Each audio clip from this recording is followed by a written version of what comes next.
Buenas tardes y bienvenidos a todos los participantes a esta cuarta sesión del cuarto ciclo Aida Fernández Ríos que desarrolla la Real Academia Galega de Ciencias en colaboración con la Diputación de Pontevedra. Hoy la temática está centrada en las comunicaciones cuánticas y para hablar de ello contamos con un investigador de prestigio de la Universidad de Vigo y experto en este tema, Marcos Curti Alonso, que va a impartir una charla titulada A segunda revolución cuántica, como serán os computadores e as comunicacións do futuro? En ella nos explicará en qué consiste esta revolución cuántica del siglo XXI, así como las principales ventajas y aplicaciones que nos puede ofrecer. Muchas gracias, Marcos, en nombre de la Academia, por tu participación en este ciclo. Antes de pasar a presentar a Marcos Curti, pues recordar a los que se han conectado por primera vez en esta sesión que toda la conferencia va a ser grabada y va a estar disponible próximamente en la página web de la Academia, para los que quieran volver a escucharla o que cualquier compañero quiera visualizarla. También recordar que el turno de preguntas quedará para el final, pero podéis ir escribiendo a lo largo de la charla cualquier comentario o pregunta en la parte inferior de la pantalla, en el apartado de preguntas y respuestas. Bueno, seguidamente paso a presentar a Marcos Curti, que es doctor en Ingeniería de Telecomunicación por la Universidad de Vigo y doctor en Física Teórica por la Universidad Erlangen-Nuremberg de Alemania. En la actualidad es catedrático de Teoría de la Señal y Comunicaciones de la Escuela de Ingeniería de Telecomunicaciones de la Universidad de Vigo y director científico del Centro de Comunicaciones Cuánticas de esta universidad, que tiene como objetivo el convertirse en un instituto de investigación líder mundial en la comprensión y el desarrollo de tecnologías de comunicaciones cuánticas. Marcos realizó diversas estancias postdoctorales de investigación en centros de prestigio en el extranjero, en la Universidad de Toronto y en el Institute for Quantum Computing de la Universidad de Waterloo, también en Canadá. Acredita una intensa actividad investigadora, siendo autor de un elevado número de publicaciones en revistas de elevado índice de impacto y con un elevado número de citas. Recientemente, en la Universidad de Vigo lidera una red internacional que permitirá formar a expertos en ciberseguridad. Esta red o proyecto, denominado Quantum Safe Internet, fue seleccionado en el marco de la convocatoria Marie Curie y tiene un presupuesto de 2,1 millones de euros para 4 años. Bueno, sin más, Marcos, te doy la palabra cuando quieras. Hola, buenas tardes a todos. Antes de nada, muchísimas gracias por la introducción y me gustaría aprovechar para agradecer a la Diputación de Pontevedra y a la Real Academia Gallega de las Ciencias por invitarme a participar en estas jornadas, que para mí es un placer.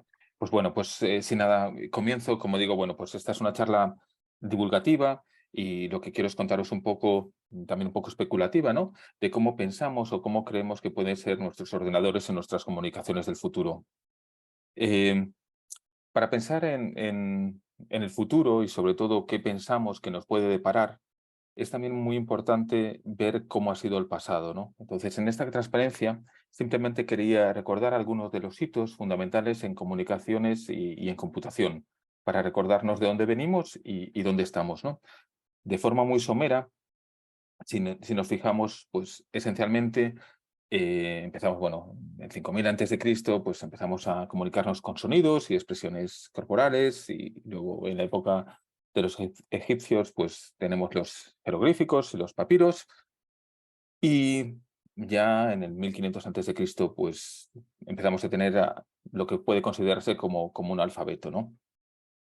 De todas maneras, uno de los momentos más importantes posiblemente sea el desarrollo de la imprenta, el año 1450, y a partir de ahí hay un momento clave, sobre todo, que es con el desarrollo de la teoría del electromagnetismo, que nos permite, sobre todo a mediados del 1800, pues empezamos a tener el telégrafo con Morse, el teléfono con Meucci y con Graham Bell, tenemos la radio con Marconi, y de forma muy rápida en los últimos años hemos avanzado muchísimo en nuestra forma de comunicarnos, empezando con el servicio público también de televisión, hace ahora casi 100 años, no hace tanto pues Internet, y desde hace una veintena de años pues la telefonía móvil. Eso respecto a las comunicaciones.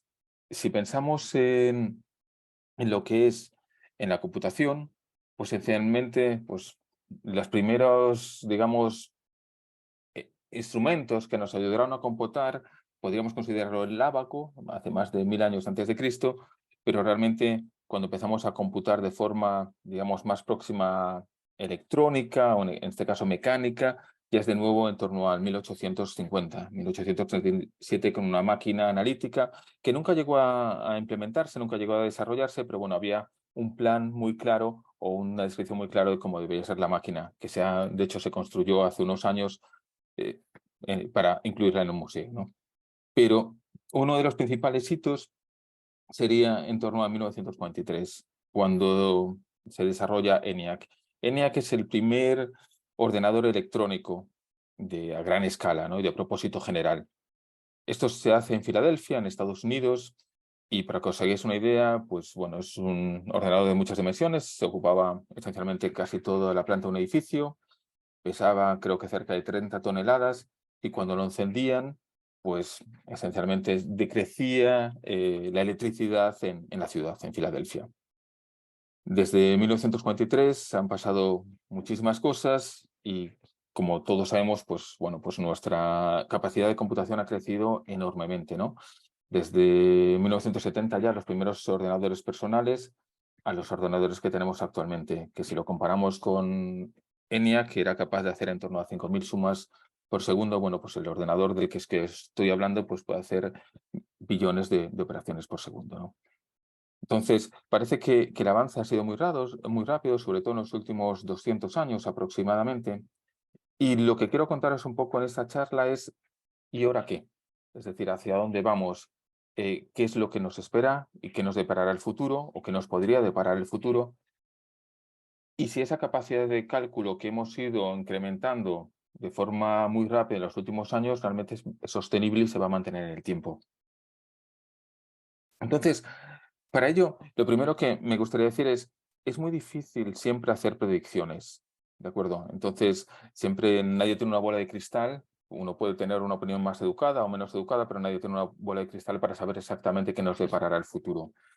Y pongo ejemplos, traigo dos muy famosos, por ejemplo, pues de Thomas Watson, que era presidente de IBM, que en 1943 pues, creía que no habría mercado mundial más que para 5 ordenadores. Y otro ejemplo pues, es del fundador de la empresa Digital Equipment Corporation, que ya en 1977 ya había ordenadores personales disponibles, pues pensaba que no había ninguna razón para que nadie quisiera tener un ordenador en su casa, ¿no? Entonces, esto lo digo porque siempre es muy difícil en esta charla. Yo os voy a contar lo que pensamos que podría ser el futuro, pero obviamente siempre es muy difícil tener certeza que uno vaya a acertar, ¿no? Entonces, una de las cosas que pensamos, o muchos investigadores, que va a ser muy relevante para nuestro futuro y para nuestras comunicaciones y nuestra capacidad de computación, va a ser la mecánica cuántica. La mecánica cuántica, ¿y por qué? Porque esencialmente los dispositivos, es decir, como nosotros procesamos y transmitimos información, utilizamos dispositivos físicos. Y estos dispositivos físicos siguen unas reglas, unas normas de qué es posible hacer y qué no es posible hacer. Y esas normas, en última instancia, sabemos que la teoría física más precisa que tenemos en este momento es la mecánica cuántica, sobre todo para el mundo microscópico o subatómico. Entonces, en última instancia, esa teoría debería tener un papel fundamental para decirnos qué es posible y qué no lo es. De hecho, la teoría en la mecánica cuántica tiene ya más de 100 años, ¿no?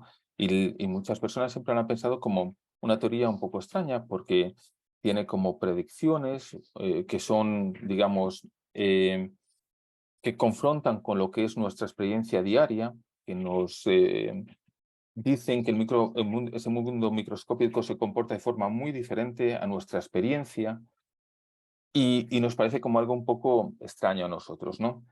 Sin embargo, la mecánica cuántica, de hecho, ya está jugando y ya ha jugado un papel muy importante para nuestra procesado de información y para nuestras comunicaciones. Si pensamos, por ejemplo, cuando hablo de segunda revolución cuántica, o en la charla le he llamado la segunda revolución cuántica, es porque precisamente la primera ya sucedió en los años 50, 60 del siglo pasado, ¿no? Y es cuando se desarrollan, sobre todo, por ejemplo, el láser, que es para poder entenderlo, se necesita la mecánica cuántica, y que es un elemento fundamental, bueno, en muchísimas aplicaciones, ¿no? Ahí pongo desde aplicaciones médicas, impresión, a discos ópticos, cuando vamos al supermercado, ¿no? Ahora todos los días estamos acostumbrados que ya directamente nuestros productos, ya no tiene que la persona que nos está cobrando ya no tiene que ni siquiera fijarse en el código de barras y directamente ya lo coge con el escáner, un escáner óptico, ¿no? Gracias al láser. Pero en la temática de esta charla, sobre todo, es responsable de la mayoría de nuestras comunicaciones ahora de banda ancha o digamos de alta capacidad. Casi todos o gran parte de nosotros tenemos fibra que nos llega a nuestra casa, fibra óptica. Y obviamente a través de fibra óptica se transmiten señales ópticas que son generadas por láseres. Y eso nos permite en este momento poder transmitir a terabits por segundo y poder tener, pues eso, banda ancha para nuestras comunicaciones, ¿no? Pues el láser ha sido un papel, desempeña actualmente un papel fundamental en nuestras comunicaciones y, como digo, para entenderlo se necesita la mecánica cuántica. O pensamos en la teoría de semiconductores, y dentro de la teoría de semiconductores un elemento fundamental, sobre todo para nuestros microprocesadores, son los transistores. Y los transistores y la teoría de semiconductores también hay que entenderlo con la mecánica cuántica. Y de hecho, la capacidad, como digo, de todos los microprocesadores actuales, pues depende en gran medida de los transistores. Y eso ha proporcionado o ha permitido este desarrollo tecnológico, sobre todo en nuestros ordenadores actuales. Entonces, simplemente quería decir que, bueno, aunque no lo veamos, la mecánica cuántica ya tiene un papel. También hay más efectos que se utilizan actualmente en nuestros ordenadores, por ejemplo, como el efecto túnel, también de la mecánica cuántica. Pero lo que quería contaros hoy, sobre todo, es que esa es la primera revolución cuántica, pero lo que pensamos que estamos inmersos ahora y que nos deparará el futuro es realmente la segunda revolución cuántica, que va a ser algo mucho más profundo respecto a, digamos, a la influencia que va a tener la mecánica cuántica en nuestro procesado y transmisión de información. Aquí en esta transparencia, y hay dos justificaciones que de forma bastante naturales. Esta es la llamada ley de Moore, es una ley empírica, es decir, no es una ley matemática, y fue propuesta por Gordon Moore, que bueno, fue uno de los fundadores de Intel. Y esencialmente, y poniéndolo de forma muy simplista, cada vez estamos acostumbrados, pues cada pocos años, que tenemos ordenadores más, digamos, más potentes en el mercado disponibles, ¿no? Y, como digo de forma muy simplista, esa capacidad de nuestros ordenadores, en cierto modo, depende de cuántos transistores, cuántos de estos elementos que mencionaba antes podemos meter en nuestros microprocesadores. Cuantos más transistores metamos, esencialmente tenemos un microprocesador más potente, que se transmite en un ordenador más potente con mayor capacidad de cálculo. Y lo que este hombre predijo es que él creía que cada 2 años aproximadamente se duplicaría el número de transistores que nosotros podríamos poner en nuestros microprocesadores. Y eso es esencialmente una línea. Como veis en los puntos que tenéis ahí, los puntos representan distintos microprocesadores a lo largo de la historia, desde 1970, bueno, hasta hace 3 años, ¿no? Y cada uno de esos microprocesadores, pues, está identificado en qué año fue propuesto y el número de transistores que tiene. Y como veis, sigue casi una línea recta que efectivamente es esta ley de que cada 2 años aproximadamente se duplica. ¿Y para ello cómo se hace? Pues esencialmente se consigue hacer los transistores más pequeños. Cada vez tenemos nuestros transistores más pequeñitos. Pero la duda es, ¿hasta qué punto podemos llegar en ese proceso de miniaturización? Porque llegará un momento que si son muy, muy pequeños, llegaremos a ese mundo microscópico donde necesitamos utilizar las leyes de la mecánica cuántica. Entonces, esto es simplemente una forma de verlo que llegar realmente a la mecánica cuántica, pues es inevitable en esta carrera. Otra forma de verlo, desde un punto de vista más fundamental, es, bueno, Claude Shannon es uno de los padres de la teoría de la información. Esencialmente, digamos que la forma en la que procesamos y transmitimos información actualmente, pues se debe en gran medida a las teorías de Claude Shannon en los años 50, en 1950. Y él siempre consideró es una teoría matemática, puramente matemática. Para él la información es como un ente abstracto y toda la teoría la podemos demostrar, bueno, de forma matemática. Y, por ejemplo, en ingeniería de telecomunicación, donde yo doy clase, pues a los estudiantes se les explica esencialmente la teoría de Shannon y es todo una teoría matemática, ¿no? Herramientas matemáticas para entender cómo procesamos y transmitimos información. Sin embargo, eso que parece bastante natural fue también bastante, digamos, discutido en los últimos años. Pongo aquí uno de los pioneros, que es Rolf Landauer, que era un físico alemán-americano, que en cierto modo decía lo que yo ya adelanté en una transparencia anterior, es decir, si nosotros procesamos información con dispositivos físicos, porque nuestro ordenador es un ente físico, realmente lo que podamos o no podamos hacer con esos dispositivos tiene que depender de nuestra teoría física que describe cómo se comportan estos dispositivos. Es decir, que en última instancia las limitaciones de nuestro procesado de información tienen que depender de teorías físicas. O dicho de otra forma, lo que está escrito es que la información no es algo abstracto, matemático, sino es algo que depende crucialmente de la teoría de la física.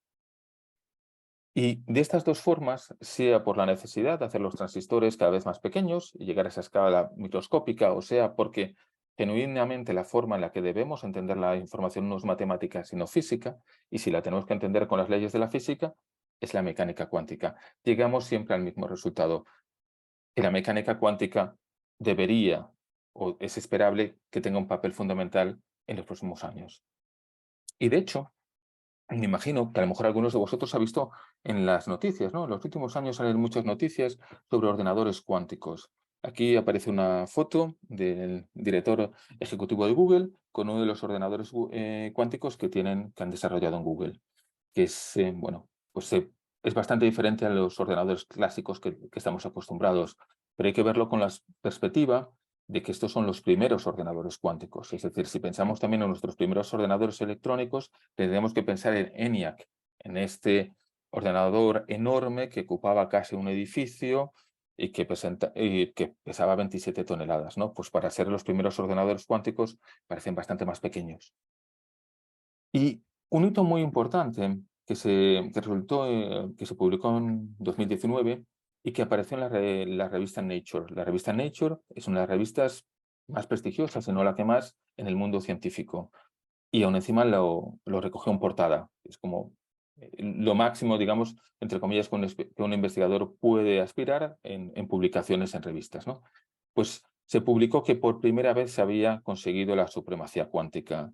Y la supremacía cuántica, esencialmente, lo que nos quería decir es que es la primera vez que fue posible hacer un experimento con un computador cuántico para resolver una tarea que hubiera sido imposible resolver con uno clásico. Pues eso sucedió por primera vez hace 4 años.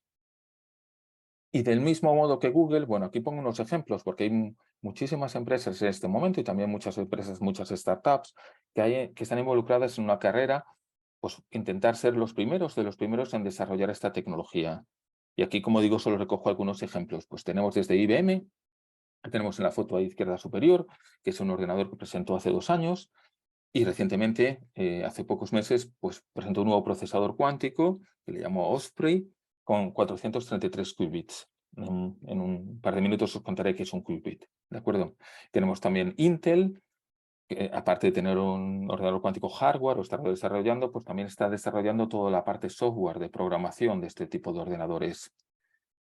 Y bueno, ya que estamos en el contexto gallego, también comentaros, si habéis estado pendientes de las noticias, pues no hace mucho, hace varias semanas, se anunció que el CESGA, que es el Centro de Supercomputación de Galicia, que está ubicado en Santiago, pues ha comprado un ordenador cuántico que debería tener a partir de este otoño, a la empresa Fujitsu, un ordenador de 32 qubits. Entonces, viendo todo este interés por las empresas, por ordenadores cuánticos, ¿qué es realmente un ordenador cuántico? Bueno, pues esencialmente lo que os decía, nosotros estamos acostumbrados a unas leyes que son las leyes de la física clásica y las leyes de la mecánica cuántica son muy diferentes. Bueno, pues un ordenador cuántico es un ordenador que procesa información de acuerdo con esas leyes de la mecánica cuántica.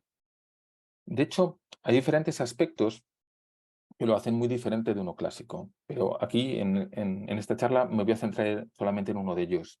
Y el ejemplo es cómo codificar información. Por ejemplo, en un ordenador clásico estamos acostumbrados a codificar nuestra información con bits. Y un bit puede tener un valor o 0 o 1. Obviamente podemos tener muchos bits, pero cada uno tiene un único valor, o es 0 o es 1. ¿Y qué es un qubit? Un qubit es el equivalente del bit, pero para un ordenador cuántico. Y lo que es interesante es que un qubit puede, aquí pongo una expresión, aunque no vamos a entrar en cuestiones de detalle matemático, pero esencialmente tiene la capacidad de tener ambos valores al mismo tiempo. Es decir, un qubit puede tener un valor 0 y 1 al mismo tiempo. Y el peso de cada uno de esos valores, pues depende de unos coeficientes, que ahí llamo alfa 0 y alfa 1, pero la idea con la que nos tenemos que quedar es que a diferencia del qubit que eres, del bit que eres 0 o eres un 1, en un qubit puede ser ambos a la vez. Para entenderlo de forma geométrica, en cierto modo, sería como si nuestros bits clásicos en una pelota fueran simplemente dos ejes, o vertical hacia arriba o vertical hacia abajo, y sin embargo, en un qubit cuántico tuviéramos la opción de poder apuntar en cualquier dirección del espacio, que nos da muchísimas más grados de libertad, y más grados de libertad para codificar información. Esto es un poco paradójico, ¿no? Y si en la audiencia hay alguien que le interesa la mecánica cuántica, pues conocerá la paradoja de Schrödinger, que esencialmente desconfiaba un poco de esta posibilidad de estar en varios estados al mismo tiempo. Y en esa paradoja, pues esencialmente decía, bueno, pues entonces es como si pudiéramos tener dentro de una caja un gato que estuviera al mismo tiempo vivo y estuviera al mismo tiempo muerto, que parece como contraintuitivo, ¿no? Y que únicamente cuando abramos la caja, pues se va a proyectar en uno de los dos estados. O veremos el gato vivo o lo veremos muerto, pero mientras la caja está cerrada y no lo hemos observado, está simultáneamente en ambos. Esto parecía un sinsentido, pero efectivamente en mecánica cuántica se pueden preparar este tipo de estados en los, o, por ejemplo, átomos o fotones o estas partículas tan pequeñas que los podemos preparar en un estado que sea simultáneamente varios estados o varias configuraciones al mismo tiempo. Como último ejemplo, si pensamos de nuevo en un ordenador clásico y pensamos que tuviéramos 2 bits, pues tendríamos obviamente 4 posibles valores. Y en cada momento, el ordenador o esos 2 bits del ordenador estaría en uno de esos 4 posibles valores. Y si tuviéramos n bits, pues tendríamos 2 elevado a n valores, que es, que es mucho. Es decir, si n ya son 300, por ejemplo, pues estamos hablando más que el número de partículas de todo el universo. Bueno, pero en cada momento solamente puede estar en uno de esos posibles estados. Si nos vamos a un ordenador cuántico, por el otro lado, y pensamos en tener 2 qubits en vez de 2 bits, pues podríamos tenerlos en un estado que fuera al mismo tiempo simultáneamente los 4 estados del ordenador clásico. Y del mismo modo, si tuviéramos n qubits, podríamos tener al mismo tiempo preparados los n qubits en un estado que fuera una superposición de los 2 elevado a n posibles estados del ordenador clásico. Es decir, que podríamos, en la analogía que os decía antes, si n fuera 300, tendríamos más partículas que en todo el universo, más estados que en todo el universo, pues seríamos capaces de preparar esos 300 qubits en un estado cuya composición estaría compuesta por tantos 2 elevado a 300 posibles estados simultáneamente. ¿Y por qué es eso también interesante? Aparte, lo primero ya nos deja claro que las reglas son muy distintas. Entonces, lo que se va a poder hacer en computación con un ordenador clásico va a ser necesariamente muy diferente de lo que se puede hacer con uno cuántico. Si tiene diferentes normas, si codificamos la información de forma diferente, obviamente lo que vamos a poder hacer también es diferente. Pero aquí solamente quería, para terminar esta parte, comentar un ejemplo. Imaginaros, por ejemplo, que tuviésemos n bits. Y aquí le estoy llamando B0, B1, es decir, B0 sería el primer bit, que podría ser un 0 o un 1, B1 sería el segundo bit, de nuevo 0, 1 y así sucesivamente. Tendríamos n bits y tendríamos, bueno, pues una posible valor para esos n bits. Y si hacemos una operación en un ordenador, pues aplicamos, le llamo T, una transformación, bueno, pues podemos generar otros n bits con otro valor que dependía de la transformación que hemos aplicado y los bits iniciales. Pero por cada uno de los n posibles bits o de cada posible secuencia de n bits que tuviéramos, tendríamos que aplicar una transformación. Sin embargo, en un ordenador cuántico, si tuviéramos un estado codificado en un estado que fuera superposición de todos esos posibles estados, simplemente aplicando la operación una vez, directamente estaríamos calculando ya esa transformación en todos los posibles estados, en los 2 elevado a n posibles estados, simplemente aplicando la transformación una vez. Es decir, tenemos una capacidad exponencial de procesado en paralelo con un computador cuántico en comparación con uno clásico. Hay que tener cuidado, tampoco quiero entrar en muchos detalles, hay que tener cuidado que luego, obviamente, una vez para acceder a la información uno tiene que hacer una medida. Y para acceder a una medida, pues como en lo que contaba antes del gato, tienes que abrir la caja y quedará proyectado en una posible solución. Es decir, que cuando haces la medida no vas a tener acceso al resultado de las 2 elevado a n posibles soluciones, sino solamente a una de ellas. Pero aún así, esa capacidad de procesar en paralelo exponencialmente superior a la clásica nos permite que si la jugamos con ella adecuadamente podamos resolver ciertos problemas de forma más eficiente que un ordenador clásico y en algunos casos mucho más eficiente. ¿Qué problemas podemos resolver? Bueno, estamos, digamos, entre comillas, al comienzo a entender todo lo que podemos hacer. Es decir, lo que esperamos es que la mayoría de las aplicaciones más importantes de la computación cuántica estén todavía por ser descubiertas. Estamos como si fuera el comienzo de todo esto. Sin embargo, ya hay algunas aplicaciones concretas que sí sabemos que hay ciertas ventajas. Por ejemplo, uno de los problemas en los que sabemos que hay ventaja es el problema de la factorización. Y ahora os comentaré por qué me particularizo este problema, porque luego tiene mucha importancia, sobre todo para nuestras comunicaciones, como veremos. Pero el problema de la factorización esencialmente es si te dan un número, por ejemplo el 21, y te dicen calcula tus factores primos, es decir, el producto de números que multiplicados entre ellos den el número 21, esto es muy fácil. Sabemos todos que es el 3 y el 7. Sin embargo, si me dieran un número muy grande, pues la verdad es que es un problema muy complicado y que los mejores algoritmos que tenemos con los ordenadores clásicos requieren casi un tiempo que crece casi exponencialmente con la longitud o el número de bits de nuestro número de entrada, el que queremos factorizar. Es un problema que se considera muy difícil. Y esto es muy relevante, como veremos luego en criptografía y en comunicaciones. Sin embargo, para un ordenador cuántico, factorizar es muy fácil.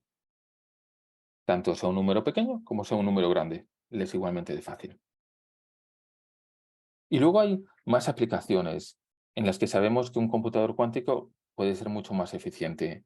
Uno de los más relevantes, sobre todo, es, por ejemplo, en simulación de sistemas físicos complejos, para pensar en diseño de nuevos materiales, para pensar en el diseño de nuevos elementos químicos o nuevos fármacos.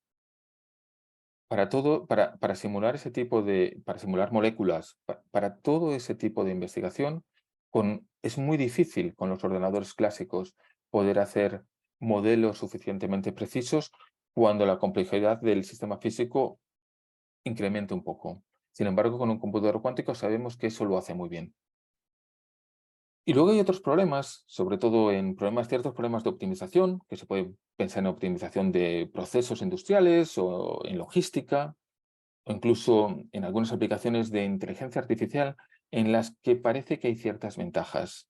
Aunque a diferencia del caso de la factorización o de la simulación, donde sabemos que la mejora puede ser exponencial, es decir, que podemos resolverlo exponencialmente más rápido, en el caso de la optimización y la inteligencia artificial, pues bueno, todavía lo que sabemos es que en algunos casos se puede hacer mejor, pero no hay esa diferencia tan grande, ¿no? Pero como os decía, estos son ejemplos de aplicaciones que están empezando a surgir, pero obviamente hay muchísimos investigadores detrás buscando nuevas aplicaciones y lo esperable es eso, que lo más importante todavía esté por aparecer, ¿no? De forma muy breve, porque quiero contaros también de comunicaciones, deciros que construir ordenadores cuánticos, sobre todo a gran escala, y que sean capaces de resolver este tipo de problemas, pues no es tan sencillo. Y no es tan sencillo sobre todo porque son dispositivos muy frágiles, que por interacción con el entorno, simplemente por leyes de la mecánica cuántica, por interacción con el entorno, le afecta mucho en ruido. Entonces necesitas hacer dispositivos que sean escalables, que puedas tener muchos qubits, pero que esos qubits puedan interaccionar entre ellos para hacer puertas lógicas, etcétera, pero que no interaccionan con el entorno. Y conseguirlo todo no es fácil. Entonces, muchas veces hay errores y obviamente tenemos formas de intentar corregir los errores, pero en este momento tecnológicamente aún es difícil implementar esos protocolos para corregir errores. Para que os hagáis una idea, para corregir los errores en un qubit, necesitas codificarlo en un estado con muchos más qubits, con muchísimos más, hasta casi 1000 qubits. Y bueno, pues estamos hablando que en este momento, por ejemplo, el procesador de IBM tiene 433, entonces aún estamos lejos de llegar ahí. Y otra opción es pues, intentar ver con estos procesadores cuánticos que ya tenemos ahora, que son un poco ruidosos, qué problemas podemos resolver. Entonces, para terminar esta parte, simplemente comentaros dónde estamos, ¿no? Pues desde 1996, que empiezan los primeros prototipos en el mundo académico de los ordenadores cuánticos. En el año 2012 empieza la industria, sobre todo estas grandes multinacionales, Google, IBM, Intel, Microsoft, a interesarse y a desarrollar sus proyectos, sus programas propios para desarrollar ordenadores cuánticos. Y en 2019 pues, se demuestra por primera vez la supremacía cuántica, como os comentaba, para un problema muy concreto, que ese problema simplemente es un problema académico, ¿de acuerdo? No era un problema que tuviera un interés industrial, es más bien un problema académico, pero bueno, es un problema en el que se ha demostrado que con uno clásico no se hubiera podido resolver, ¿de acuerdo? Y bueno, lo que es esperable es que en los próximos años pues, estemos trabajando con estos procesadores que son un poco ruidosos, y que dentro pues es siempre difícil estimar o hacer previsiones, pero 10, 15 años pues podamos tener ya ordenadores a mayor escala y en los que podamos corregir errores, etcétera. Me gustaría, de forma muy breve, porque luego ya voy a contaros en los últimos minutos cuestiones sobre comunicaciones, me gustaría también de forma muy breve comentar que en la mecánica cuántica hay más aplicaciones. De aquí me estoy centrando en la computación y ahora os voy a comentar algo de comunicaciones, pero hay muchas más aplicaciones en sensores, en metrología, y ahora simplemente en una transparencia quería mencionar también una, sobre todo porque ya tiene aplicación industrial actual, ¿no? Que es la generación de números aleatorios. Es decir, nosotros estamos acostumbrados cuando generamos números aleatorios, por ejemplo, uno puede pensar, aunque no sea muy eficiente, en lanzar una moneda. Pero realmente la mecánica clásica, es decir, nuestro mundo clásico, no nos permite generar nada aleatorio. Es decir, si nosotros tenemos suficiente conocimiento, esencialmente todo es predecible. Incluso cuando pensamos en lanzar una moneda, que es el típico ejemplo de proceso aleatorio, si uno supiese exactamente la posición de la moneda en nuestro dedo, el contexto, las condiciones ambientales, la fuerza y el ángulo exacto con el que impulsamos la moneda, pues podríamos predecir exactamente cuál es el resultado. Entonces, típicamente cuando utilizamos números aleatorios o generamos números aleatorios, se basa en sistemas complejos que son difíciles de modelar. Y simplemente por esa falta de conocimiento, esa dificultad de modelarlos de forma precisa, pues el resultado nos parece aleatorio, aunque una persona que tuviera información completa hubiera podido predecir el resultado. Y de hecho, en ordenadores es más exagerado porque se utilizan secuencias pseudoaleatorias, es decir, son secuencias que cada cierto periodo se repiten. Bueno, pues en ciertas aplicaciones necesitamos números realmente aleatorios. ¿De acuerdo? Bueno, un ejemplo muy tonto sería, por ejemplo, juegos online. Bueno, pues si alguien está jugando online, obviamente quiere saber que no hay ningún patrón, especialmente los dueños de la plataforma, ¿no? Que nadie pueda averiguar ningún patrón que luego pueda explotar. También en cuestiones de simulaciones, sobre todo en investigación, etcétera, se necesitan números aleatorios. Y como digo, clásicamente no los podemos generar. Pero bueno, con mecánica cuántica es una teoría plenamente aleatoria. De hecho, si nosotros preparásemos un estado, un qubit, en una superposición del estado 0 y 1, en este caso le he dado a las amplitudes un valor concreto para que tuviera probabilidad un medio, pero generando un qubit en un estado concreto, que es superposición de ambos, se puede ver que pese a conocer todo el estado del sistema, no es falta de información, podemos saber todo el estado del sistema, si nosotros medimos ese estado y abrimos esa caja para ver en cuál de los dos está, pues el resultado sería totalmente aleatorio, no podríamos haberlo predicho. Y este tipo de sistemas son fáciles de implementar. Esencialmente sería, por ejemplo, meter un fotón en un divisor de haz. O se pueden hacer incluso con láseres, ¿vale? Y de hecho, este tipo de generadores de números aleatorios se hacen ahora con fotónica integrada, apenas ocupan nada y se están empezando a utilizar en nuestra electrónica de consumo actual. Por ejemplo, y sin querer hacer publicidad, pues la empresa Galaxy o Samsung, perdona, ha sacado el Galaxy Quantum 3 que utiliza microprocesadores que utilizan generadores de números aleatorios utilizando tecnología cuántica, por ejemplo. Y vamos por último en los últimos 15 minutos, y un poco más rápido, a contaros un poco sobre comunicaciones. Y sobre comunicaciones me voy a centrar en un aspecto muy concreto, y es la seguridad de nuestras comunicaciones, ¿de acuerdo? Hay más aspectos en los que la mecánica cuántica tiene relevancia o puede influir, pero me quiero centrar en uno de ellos. Sobre todo porque es un problema muy importante. Es decir, cuando, por ejemplo, nosotros hacemos compras online y metemos nuestra tarjeta de crédito o hacemos banca electrónica, obviamente queremos estar seguros de que la comunicación es segura, de que nadie puede estar accediendo a nuestros datos. O si pensamos datos médicos, y ya no por decir pues, secretos gubernamentales o comunicaciones entre empresas, etcétera, ¿no? Nuestro mundo actual requiere mucho de garantizar la confidencialidad de nuestras comunicaciones. Entonces, de forma muy resumida, el problema al que nos enfrentamos es que esencialmente tenemos como tres partes. Tenemos a Alice por una parte y a Bob, que es el transmisor y receptor, que quieren transmitir un mensaje. Y lo quieren hacer de forma que si alguien estuviera en el canal, si alguien interceptara ese mensaje, de alguna forma no lo pueda descifrar. Esa es la idea, ¿no? Que esté de alguna forma como mezclado o cambiado, de forma que una persona pues, no sea capaz de interpretarlo, únicamente Bob. Y esto fue también estudiado por Shannon, de nuevo en los 50. Y Shannon demostró que de hecho hay una forma de resolverlo.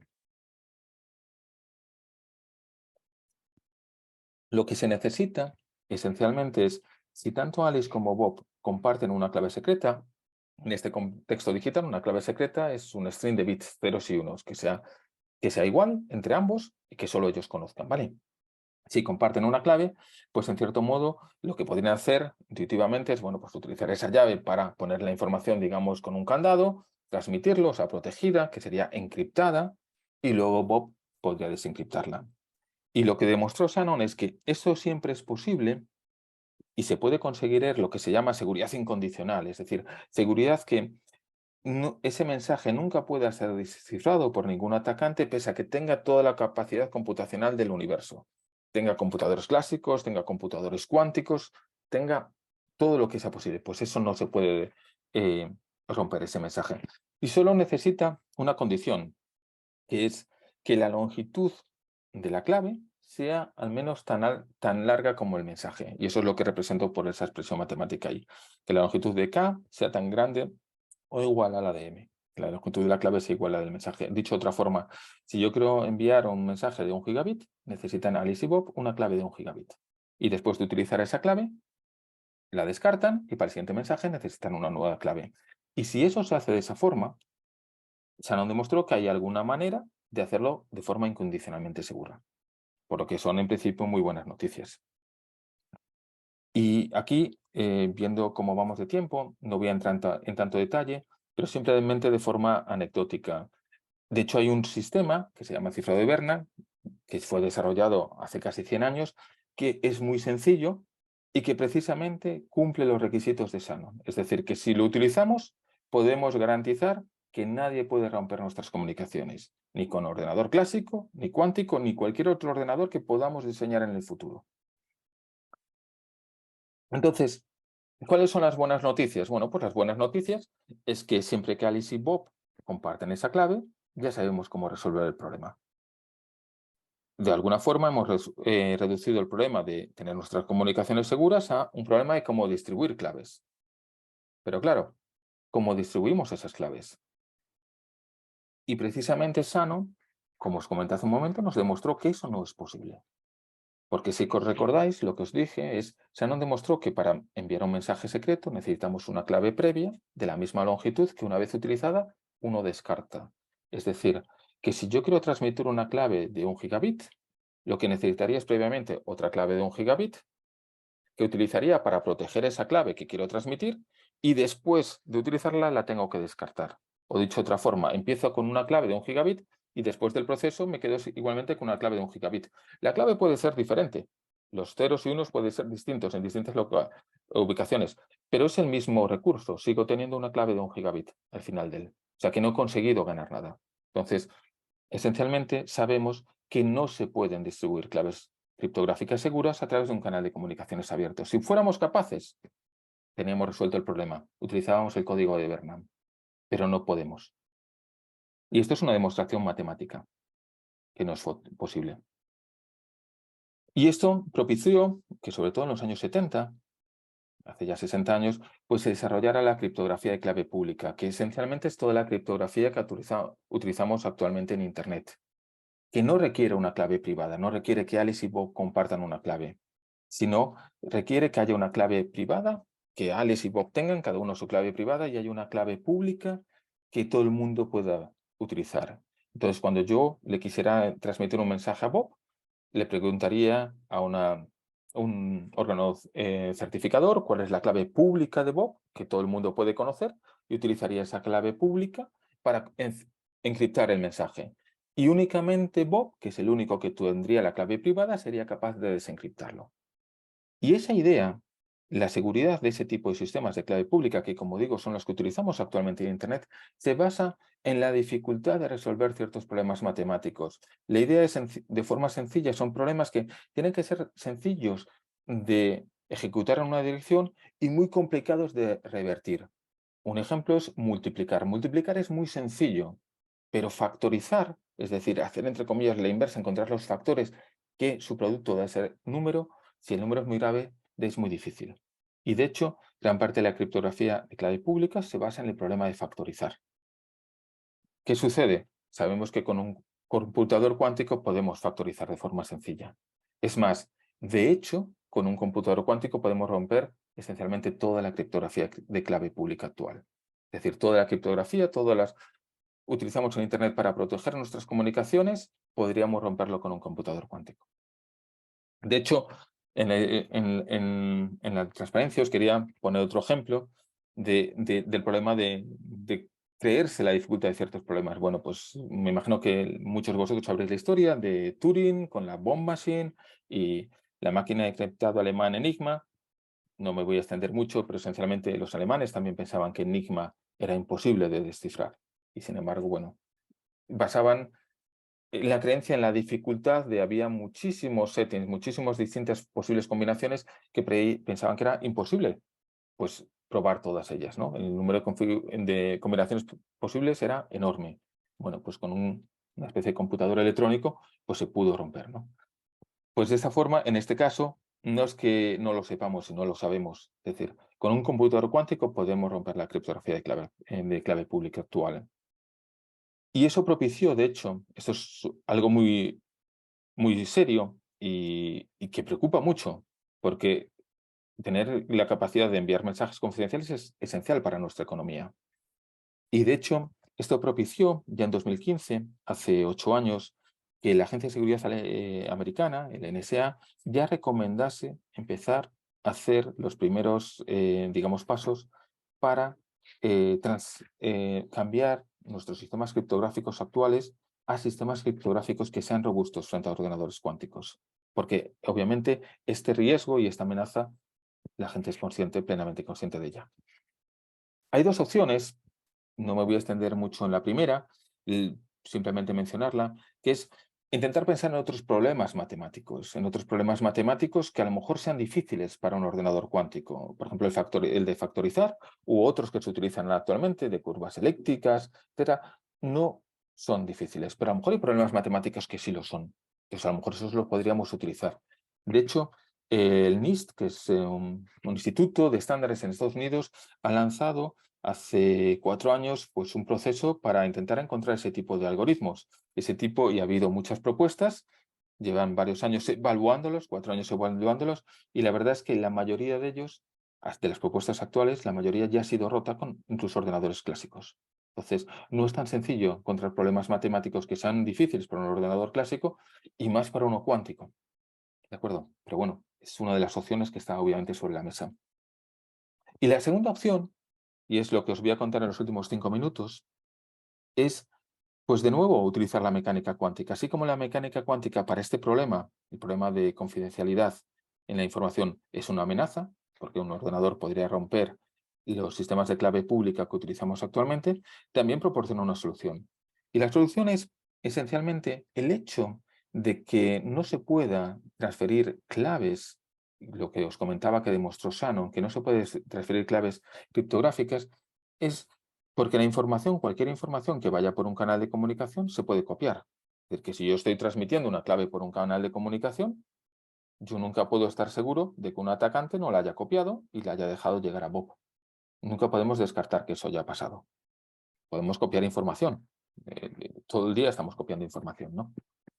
Sin embargo, en la mecánica cuántica hay un principio de no clonación que puede demostrar que si en lugar de darte un bit, yo te doy un qubit, obviamente, y no te digo en qué estado está, porque si te digo, mira, prepara un qubit en este estado, pues sabiendo el estado tú puedes preparar más en ese estado, ¿no? Pero si yo te doy un qubit y te digo, mira, aquí lo tienes, un átomo preparado en un cierto estado, y no te digo en qué estado está preparado, y te digo, haz 2 copias, prepara 2 átomos en el mismo estado.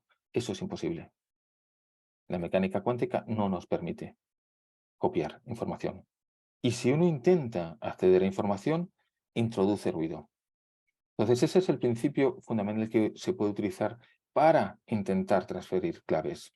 Entonces, aparece la criptografía cuántica. Podemos explotar el hecho de, no utilizando átomos, porque obviamente para transferir información lo más conveniente es utilizar luz y utilizar fotones, pues podemos utilizar fotones, codificarlos en ciertos estados cuánticos y transmitirlo por un canal de comunicaciones, de forma que al final Bob haga unas medidas y entre Alice y Bob puedan establecer una comparación entre los resultados, algunos de los resultados que han obtenido, y puedan cuantificar cuánta información podría haber salido al exterior de esa clave. Y luego hay métodos clásicos sencillos para eliminar esa información.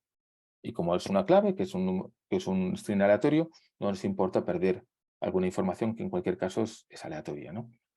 Entonces, eso abre la puerta a la mecánica cuántica y demuestra nuevamente que la información es física y no matemática. La prueba de Shannon era una prueba matemática, pero partía de una suposición muy natural, que es la información se puede copiar. Sin embargo, cuando pensamos en el mundo físico, esa premisa no es cierta y se abren nuevas posibilidades.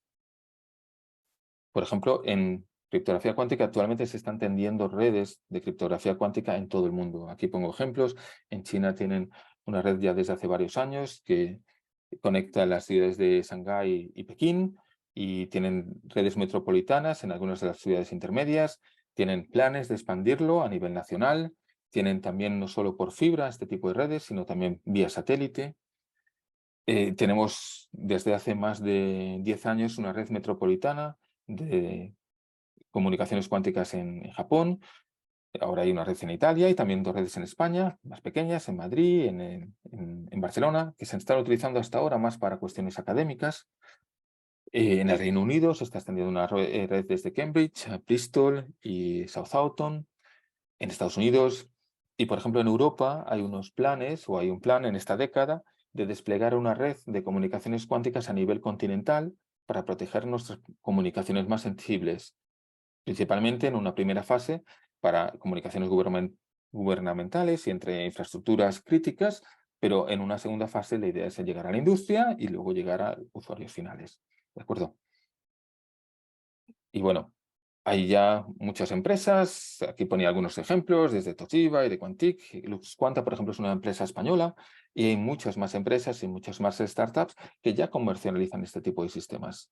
Y esencialmente, pues su aspecto es como si fuera el de un sistema de telecomunicación normal que entra en un rack de comunicación, o sea que no se diferencia mucho más. O sea que pese a explotar estos efectos de mecánica cuántica, que parecen tan extraños y estas superposiciones, etcétera, pues al final no pueden funcionar tranquilamente a temperatura ambiente, no necesitan nada especial, ¿de acuerdo? Comentaba, esta es una de las penúltimas transparencias, cómo ha sido la evolución de las comunicaciones, simplemente algunos de los hitos para que os hagáis una idea en el estado en el que está, pues desde la primera demostración experimental en el 92, a partir del 2001 empieza la industria, en este caso en comunicaciones cuánticas empezó un poco antes que en computación, porque estos sistemas son más sencillos de implementar o desarrollar que un computador cuántico, mucho más sencillos. Ya los primeros productos comerciales a partir de 2007, y de hecho hay empresas y entidades bancarias, etcétera, que ya los llevan utilizando desde hace muchos años. La primera demostración vía satélite pues se hizo en 2017 en China, y para que os hagáis una idea, en este año, en 2023, ha habido 2 hitos recientes, una comunicación por fibra de más de 1000 kilómetros, o en torno a un poquito más de 1000 kilómetros con este tipo de sistemas, y las tasas de clave ya estamos ahora en decenas o centenas de megabits por segundo de clave. ¿De acuerdo? Y bueno, en estos sistemas, estos 1000 kilómetros, estamos ya al borde del límite de lo que podríamos llegar. Pero bueno, hay otras tecnologías que se llaman repetidores cuánticos, que no me da tiempo de profundizar, pero que nos permitirían llegar a distancias ilimitadas, digamos. Y obviamente con los satélites también eso es posible porque el satélite se está moviendo, ¿no? Puede hacer una comunicación, establecer una clave en un punto, se está moviendo y luego puede establecerla en otro punto muy distante. Hay una idea de hacer una Internet cuántica a nivel global y en Europa, que básicamente es una red de comunicaciones cuánticas para conectar, no solo para proporcionar estos sistemas de seguridad y comunicaciones confidenciales, sino para comunicar distintos microprocesadores cuánticos, hacer computación distribuida, computación cuántica distribuida, para también una red de sensores. Como digo, hay aplicaciones en metrología, que podemos hacer sensores mucho más sensibles que los sensores clásicos, etc. ¿Vale? Y solo quería, para terminar, esta es mi última transparencia antes del resumen, es que la importancia de este tipo de tecnologías, de la tecnología cuántica, bueno, pues se ve también reflejada en el Premio Nobel de Física del año pasado, que fue otorgado a 3 investigadores, Anna Aspect, John Clauser y Anton Zeilinger, por sus trabajos, sobre todo, bueno, en experimentos, con entrelazamiento. No os conté qué es el entrelazamiento, pero es otra de las peculiaridades de la mecánica cuántica, de las desigualdades de Bell y sobre todo por su trabajo pionero en la ciencia de la información cuántica. Es más o menos lo que se ha intentado transmitir. Y de hecho, estos experimentos de Bell tienen aplicaciones también en comunicaciones. Pero bueno, por falta de tiempo no os cuento más. Me gustaría entonces terminar. Y esencialmente lo que he intentado contaros es que la mecánica cuántica está cambiando de forma muy significativa la forma en la que procesamos y transmitimos nuestra información. Y es esperable que nos demos más que al comienzo. Este tipo de tecnologías debería tener un impacto, o es esperable que tenga un impacto muy grande, tanto en aplicaciones de computación, de criptografía, de comunicaciones. Comunicaciones, como digo, aquí me centré en cuestiones criptográficas, pero también desde comunicaciones más eficientes, con necesidad de enviar menos información, de consumir menos energía, etcétera, que las comunicaciones análogas clásicas. Y como decía, también sensores, metrología, que pueden ser mucho más sensibles que los clásicos. Y estamos inmersos y esencialmente al comienzo de esta segunda revolución cuántica, bueno, que va a cambiar bastante nuestra forma de procesar información. Y creemos que la mayoría de las aplicaciones, esto no ha sido más que un resumen de algunas de las aplicaciones actuales, pero lo más probable es que la mayoría de las aplicaciones más relevantes en el futuro todavía no hayan sido descubiertas. Muchas gracias por la atención. Te quería hacer una pregunta, bueno, a lo mejor es una tontería, ¿no? Porque tampoco yo soy experta, pero hablaste de ahora hacia el final de diferentes redes de comunicación cuántica en diferentes países, ¿no? Que había esas redes que ya están funcionando, ¿no? Pues en Europa, China, etcétera. Se diferencian entre ellas, por ejemplo, en los sistemas de seguridad. O si se sabe, vale. No, esencialmente de forma muy somera. Estas redes, tampoco entré en muchos más detalles, pero estas redes esencialmente son redes como las que nosotros estamos utilizando, de fibra óptica, la mayoría. Es decir, lo único que tiene es fibra óptica tendida. Hay una peculiaridad respecto a estos sistemas y nuestros sistemas de comunicaciones ópticos actuales, es que en los sistemas ópticos actuales podemos utilizar lo que se llaman amplificadores ópticos. Es decir, cuando nuestra señal óptica se va atenuando demasiado, pues podemos utilizar mecanismos que la vuelvan a amplificar para llegar a mayores distancias. En estos sistemas, la amplificación óptica no se puede utilizar, precisamente porque no se puede clonar información, no puedes copiarla. Si utilizaras amplificación óptica, lo que haría sería introducir mucho ruido. Entonces, primero es decir simplemente que son como sistemas de redes de comunicaciones ópticas actuales, pero sin amplificadores, es la única diferencia, y luego entre ellos luego hay distintos protocolos, es decir, la forma en la que uno establece la clave, hay distintas formas de hacerlo y distintos protocolos que tienen ciertas ventajas en ciertos escenarios y desventajas en otros. Entonces, muchas de estas redes lo que implementan son diversos protocolos en diferentes configuraciones y esos protocolos suelen ser comunes entre ellos. Lo que quiero decir es, por ejemplo, si vamos a la red italiana, pues depende del enlace, utiliza protocolos diferentes, pero esa, digamos, panorámica de protocolos es pública, es conocida y, bueno, se implementan en todas las redes. Entonces, no hay muchas diferencias entre ellos. Luego también sucede que obviamente en algunas de estas redes, o en la mayoría, hay productos comerciales. Pues luego hay cuestiones, por ejemplo, en China, pues utilizan proveedores chinos, en Italia posiblemente hay un par de startups, pues utilizan típicamente o proveedores italianos o europeos, etcétera, ¿no? Entonces luego la implementación concreta puede variar un poco. Muchas gracias. Bueno, aquí hay una pregunta de Manuel Gómez, que aparte de felicitarte por la charla, dice, ¿cómo es posible que funcionen los dispositivos comerciales a temperatura ambiente siendo tan sensibles los qubits a temperatura? Sí, hay que distinguir, voy a intentar ser breve en la respuesta, pero hay que distinguir dos cosas. Es decir, en computación cuántica sí es necesario conseguir ese aislamiento y depende de la plataforma tecnológica que hagas. Por ejemplo, Google o Microsoft está utilizando, codifica los qubits en algo que son como superconductores, ¿de acuerdo? Y entonces necesitas tenerlos eso a muy, muy baja temperatura. Y de hecho, las fotos que se veían de IBM, que parecía como un tubo, ese tubo es esencialmente un criostato, que mantiene eso muy, muy, muy frío. A lo que me refería, que puedes trabajar a temperatura ambiente, es con las comunicaciones. En comunicaciones no necesitas trabajar a temperatura muy fría. Y eso es porque en comunicaciones utilizas fotones. Y los fotones no interaccionan muy bien entre ellos.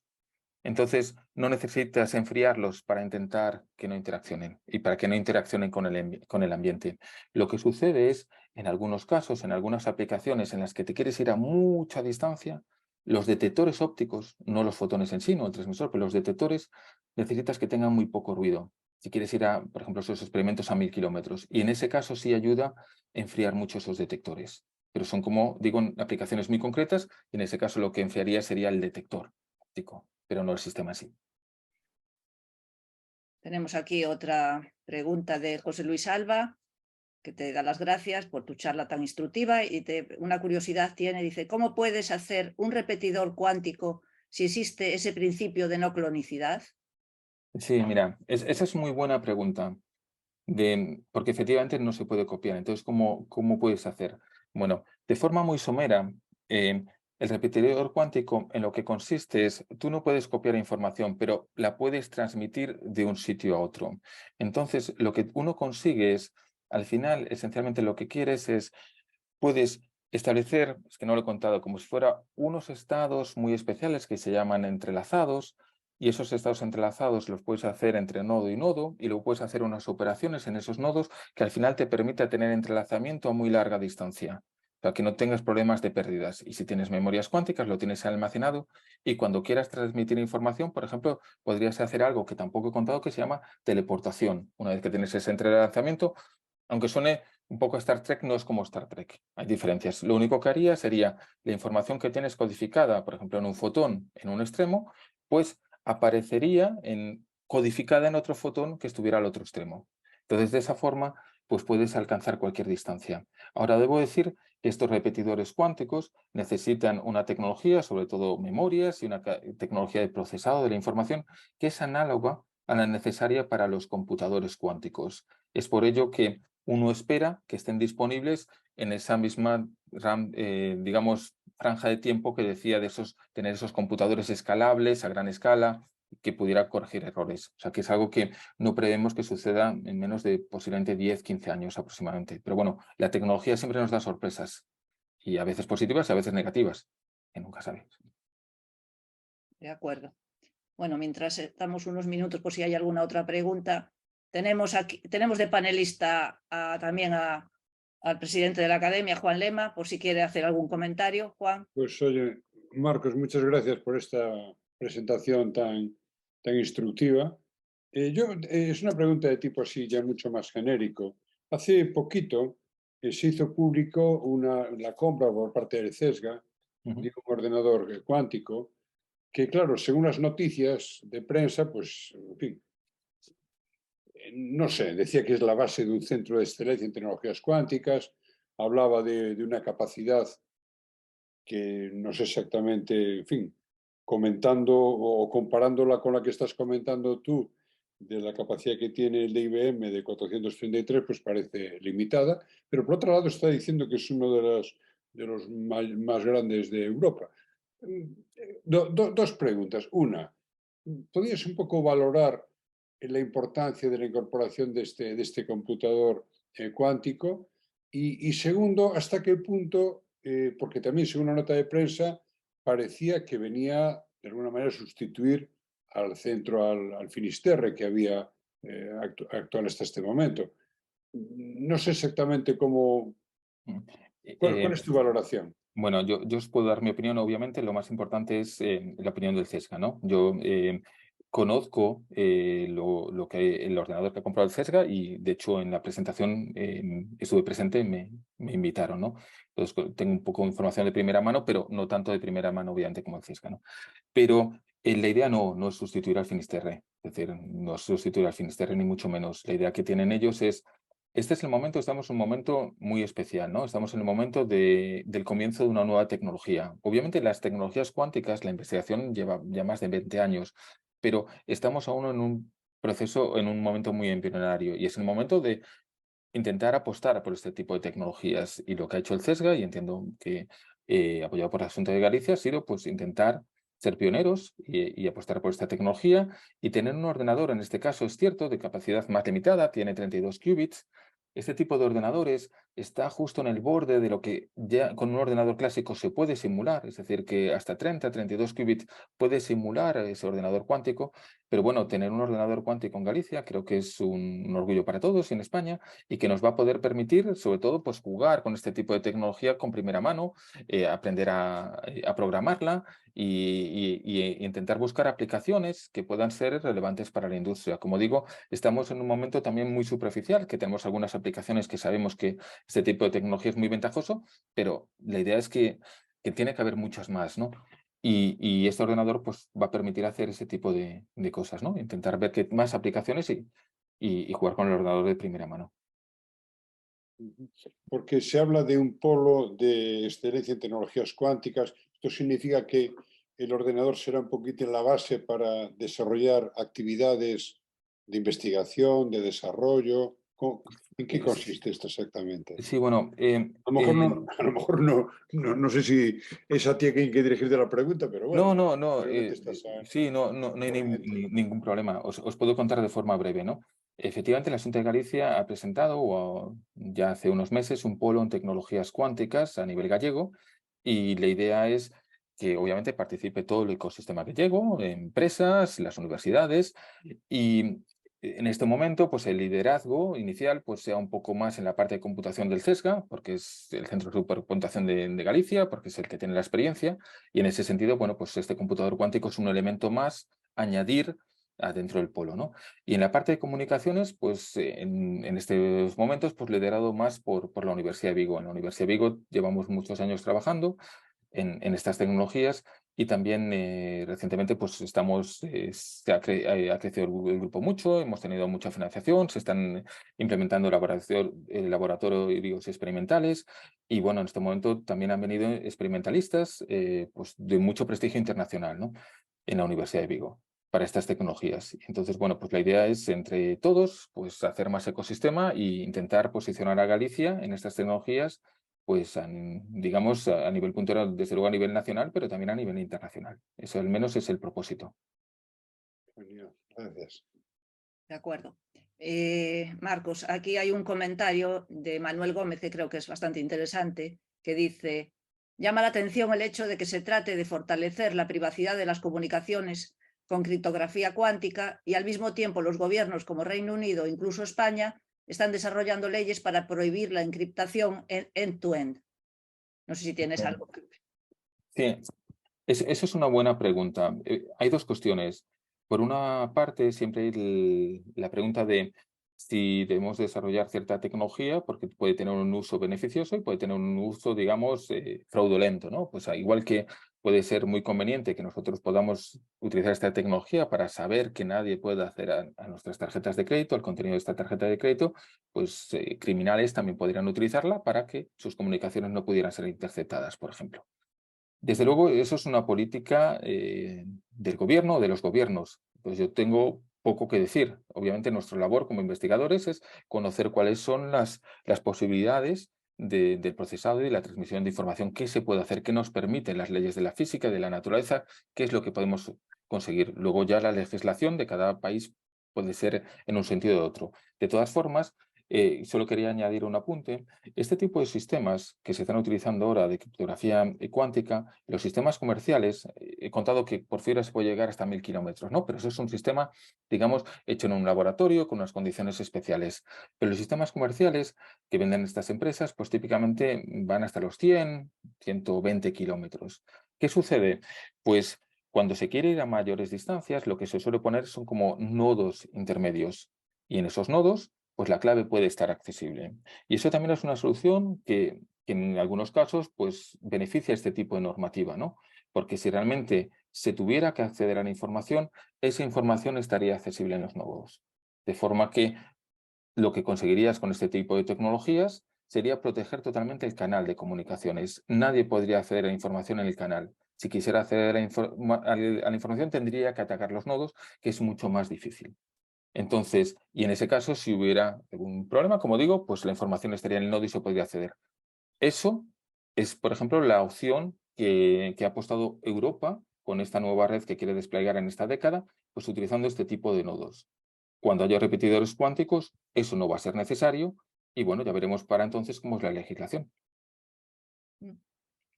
Bueno, pues muy bien. Bueno, pues si no hay más preguntas, vamos a dar por terminada la sesión y bueno, agradecer a todos los participantes a la presencia, presencia virtual en esta sesión, a Marcos, agradecerle de verdad en nombre de la Academia, en nombre de la Diputación, tu disponibilidad para impartir esta charla. Creo que el nivel ha sido muy adecuado para la audiencia y nada, pues yo creo que pues nada más, despedirme y emplazar a los que estén interesados a la siguiente sesión, el día 8, sobre una aplicación de la inteligencia artificial en la salud mental. Y nada, de nuevo, reiterar a todos y pues nada, estaba mirando a ver si había alguna pregunta más. Nada, vuelven a decirte que muchas gracias y felicitarte. Así que Pues ha reitero. sido un placer. De nuevo, muchísimas gracias por la invitación y ha sido un placer participar en estas jornadas, tanto, como digo, a la Diputación de Pontevedra como a la Academia Gallega de las Ciencias. Bueno, Muchísimas si gracias. se sigue manteniendo este ciclo, pues dentro de unos años podemos contactar contigo y nos cuentan cómo va evolucionando todo esto. Cuando queráis, será un placer. Muchas gracias. De acuerdo, bueno, Un pues nada, saludo, muchas un gracias. Un abrazo. saludo. Hasta Hasta luego. luego.